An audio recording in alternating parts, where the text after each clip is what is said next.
my mother and I moved from Baltimore City to Harford County. I never considered race ever until I was 8 years old.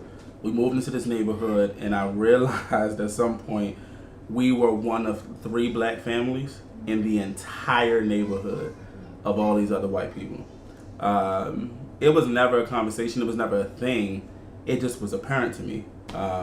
So that was the first time I was like, oh, I'm different. You know what I mean? Because growing up in Baltimore City, everybody's black. So there's not even necessarily a thing to think about. So I don't remember what age I was, but my grandmother had neighbors that it was an older couple. They were black, and their grandson, truthfully, I don't remember whether he lived with them or he was just there a lot, but he was our ages. And so all the cousins would go over to my grandmother's house. And I just remember that the description of them and that family was always the black family. The black boy is coming over. And my grandparents loved them. I mean, he was the only kid on the street, and my grandmother would go out and buy Halloween candy just for him. Mm-hmm. So there was definitely an affinity towards him, but there was definitely an identifier of, this is the black boy. Mm-hmm. I'm going over the black neighbor's house.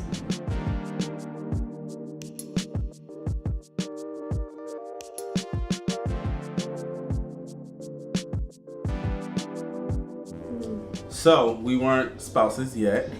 We hadn't even began to date. Yeah. But we had a conversation, and actually I think it was initiated by me to you. And I was just saying to her that I know that this is something that's coming down the pipe. So being that that's the case, we need to figure out where we are with this. How do we feel about this? What do we believe about this? What are we thinking about this? How do we want to respond to this? And then whatever it is that we decide to do, let's do that, no matter who does not want to go with us. And of course, we'll ride with everybody that do want to go with us. So yeah, and I think it's interesting because I don't feel like in our dating relationship we ever had like a honeymoon phase where we just got to enjoy dating because it started off with a conversation like that. Yeah. And the necessity of a conversation like that. Yeah. Yep.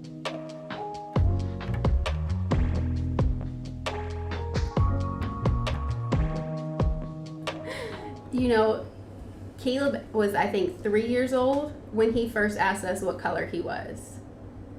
And so I don't even think we were prepared for that question so early. No, but that child has always been ahead of his time. So we weren't, but I actually like the way that you responded because I probably would have went a whole different direction. But what did you say to him? So I asked him, I said, well, what color is daddy? And he said, brown. I said, well, what color is mommy? And he said, peach. And I said, well, that's what color you are. You're a mix of brown and peach because you're a mix of mommy and daddy. Well, actually, that's not what you said. You said, what color do you think you are? I did. Before you actually answered it. Which I think was brilliant because obviously children don't come into this world being prejudiced or racist or anything like that. It's things that are taught. So I think what was brilliant about what you did was you opened up a discussion even in his own thoughts about, hey, what should I think? What do I see? How, you know what I mean? All of that. And then you answered it. Yeah. So. And in a lot of ways, we use it as an attribute. So the same question he had about the color of his skin was the same question he had about the color of his hair, the color of my hair, the color of his eyes, the color of my eyes. So it wasn't about, well, you're black or that. It was about, this is how you look. This is a part of who you are.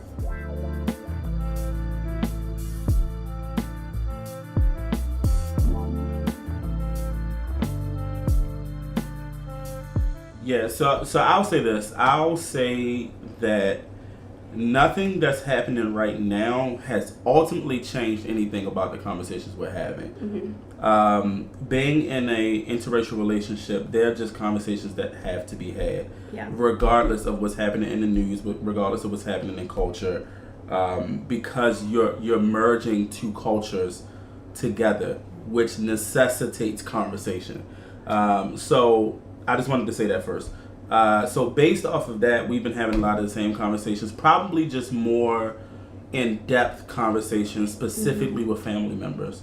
and trying to, honestly, I think for all of us, just trying to navigate it and trying to figure out, man, how do we be honest? How do we be truthful? How do we not act like something ain't what something is? But how do we also love each other? And to your point, I heard you say something earlier, just like all of us have some amount of prejudice and racism in us. Mm-hmm. Now, people don't like to talk about that, but it is what it is. Yeah. Even being married to a white woman after all these years, it's been 10 years married, 11 years together, I'm still finding stuff in me that's like, ooh, I guess I still feel this way about the white people, huh? But I'm sure you would feel the same way. Absolutely. But I think what's been beneficial about this is it's caused us to challenge narratives in our own mind. So I think that's kind of been, I know I'm talking a whole lot of bad. I know that's kind of been the conversation across the board, whether it be family, whether it be friends, whether it be co-workers. That's kind of been the conversation. I will say, though, that in some regards, the conversations seem to be a little bit more open than they have been in the past. I'm thinking specifically, like, at my job, there's a big push right now for companies to be diverse and be inclusive, and people seem to be a little bit more open to have real conversations. So that's been a good thing. Yeah.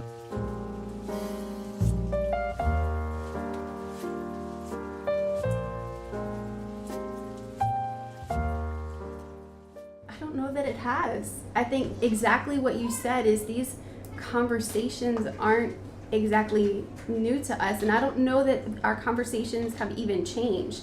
So maybe we're talking about specific instances that have happened, but the conversations themselves, I don't know that I would say that they've changed. Yeah, I think for us, it's been more now about how do we be a part of the solution and not the problem. Yeah. What we've figured out thus far is the people that we know that are of a different ethnicity than us, whether that be me with white people or any other group of people that aren't black, and her with black people or any other group that aren't white, is trying to figure out how do we maximize those relationships, how do we dive into those relationships and have real honest conversations about what it is that we're all thinking, feeling, seeing at this time. I think it's also been thinking about what we're teaching our children. Definitely. Thinking through how we're teaching them to think about the stuff that they're seeing and thinking and processing through. We sat down with the kids and we literally walked them through the stuff that's happening in our culture. We talked to them about George Floyd. We did not show them the video because I felt that was inappropriate. Yeah. However, we talked about the reality of the situation. Yes. These are what the facts are. This is what happened. This is what we see that is wrong with the situation. We talked about him. We talked about the scenario that led up to his arrest. We also talked about the officer and officers that were present. We built out clear definition for them of what an officer's job is and what it is not, because the officer's job is not to be our judicial system. Right? Those officers took matters into their own hands that was way beyond what was their actual level of power. So we talked about that and we explained to them that is the definition of police brutality. Taking more force and taking the what's the word I'm looking for? I don't know. Taking justice into your own hands without actually going through the right processes and channels, because we actually have a judicial system. You know what I mean? Yeah. And we talked about the fact that it was murder because we think we should. But then we also talked to them about protests. And so we showed them videos. There was a live feed that I found on YouTube of protests, of 4 different protests happening in the nation. And they were all peaceful. And so we showed them groups of people that were gathering. We showed them, like, hey, what do y'all think this is? And they go, why are those people gathered out there? Like, what are the people doing? And so, we told them, when as a nation, when we see injustice, we have the legal right to stand up and say, hey, our voices need to be heard. we see this thing, we don't think that this thing over here is okay. But we also talk to them about what happens when a protest is no longer peaceful and it becomes rioting. Yeah. And so I showed them videos of that. I showed them videos of a city burning. I showed them videos of people destroying property. And I advised them that that wasn't okay. This is good. This is not good. But we also talked about what could lead to that type of action. Right. Because people are fed up and tired. And the reality is children probably understand this better than anybody else. What does a child do when they had enough? Flip out. Temper tantrum. You understand what I'm saying? So whatever people want to think about that, feel about that, say what's wrong about that, cool. I'm just saying it's a natural response to when you don't feel heard to do something to be seen and heard. Now we told them again that that's wrong. Don't y'all act crazy and start flipping out in the stores and stuff. But at the same time, we want the children, we want our kids to be aware that that's natural and so that they don't feel weird when they feel like that, because inevitably in their lifetime they will. You know what I mean? And so we walk them through all of these things piece by piece, definition by definition, talking to them about the civil rights movement and what the purpose of that was, but then even trying to help them see what didn't happen during those times that now, hey, there's still some things that we need to deal with. So very long answer, but yeah, I just think it's important because one of the things that we can do is influence the next generation. Yeah. I have 4 people in my house that are a part of the next generation that I'm giving them tools to understand the world and see the world in a different light than even in some ways the way I was taught it. So, yeah. Yeah, and I think also some of the conversations that normally happen in our household between him and I about race, we allow the kids to be in the same room when we're having those conversations because they should hear mommy and daddy talking about differences of race and culture and all of that. And so we invite them into the natural dialogue that happens anyway. Yeah. And one last thing, because I feel like we keep using this term, race. One of the things that we did with definition for them is help them understand that race is a concept that people created. Right. It's not something that has always been a thing. And so helping them understand that we are all a part of the human race, though we have different ethnicities. Yeah. And ethnicity and culture is to be celebrated. It's not to be hated. Absolutely. Ethnicity and culture is to be celebrated even though we are different. One of the things that we say all the time as a couple, which has nothing at all to do with our ethnicity or what we look like, is everybody who is married that's watching this or been with somebody for a long enough time will know you're never going to agree on everything. Right. We have differences of opinion and differences of styles and differences of approach, right? So what we have defined for us is not so much can we come together and be on the same page at all time and do it the same way. It's about unity.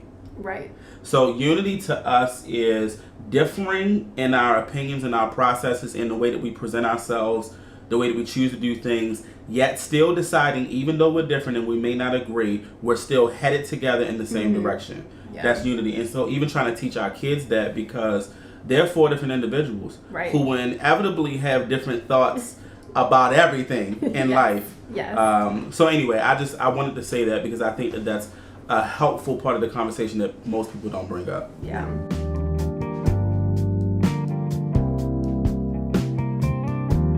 So for me, in light of today's climate, here's what I think is necessary for us all to know. None of us individually can fix the problem. Yeah. What I'm not saying is that we aren't all responsible, because I think that that's true. However, none of us have to bear the burden of all of this on our back by ourselves. Right. I think that what we're getting to see, by and large, whether it be protesting or even just things that are happening on social media, is what I see is people are waking up to this idea that this is actually a problem that all of us have. Right. Not just black people. Right. Right? Like, this is an actual issue for us as a nation.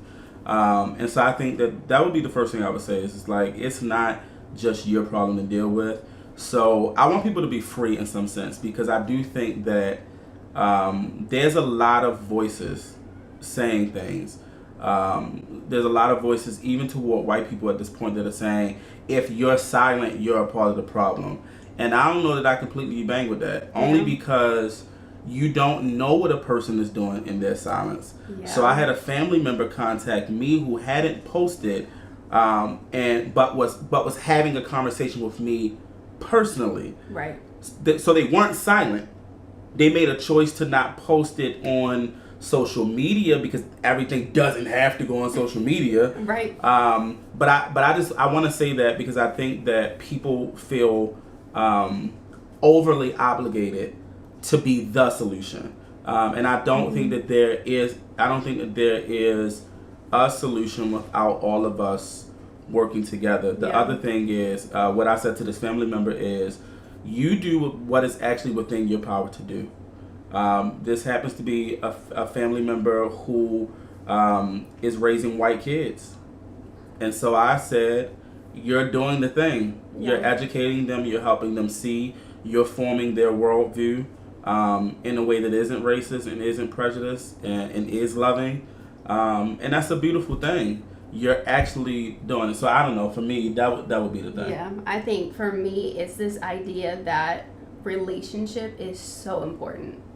You know, I don't think, apart from God, I don't think that I would feel the way that I do today if it weren't for relationships with people who don't look like me. Yeah. The reality is that we all grow because we're around people that aren't like us. Because if all we are is around people that are like us, whether it be personality differences or culture differences, we don't grow. And so, to me, relationship is just so vital to even getting to the steps of ending racism. Yeah. Because I don't think that it's possible without relationships with people. And so I heard somebody one time say, like, if there's nobody in your community that's black, then go to the grocery store across town to shop so that you're in relationship with people that don't look like you. Join a book club in a different city. Do what you need to do to actually start having relationships with people that aren't like you.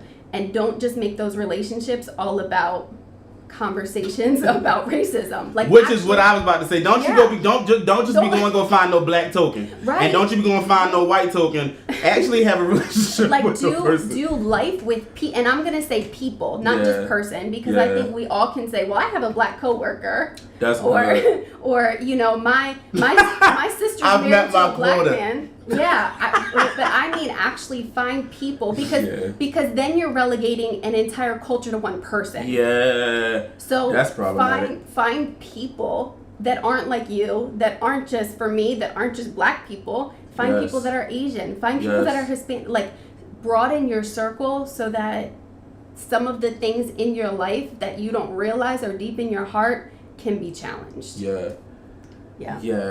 I feel like what you just said speaks even so much further than the race conversation that we're having. I think that goes across the board. Absolutely. Even with sexual orientation and gender. It doesn't matter if you agree or disagree with a person. Build a relationship and try to understand them. I just think that's important. Thank you for saying that. Yeah.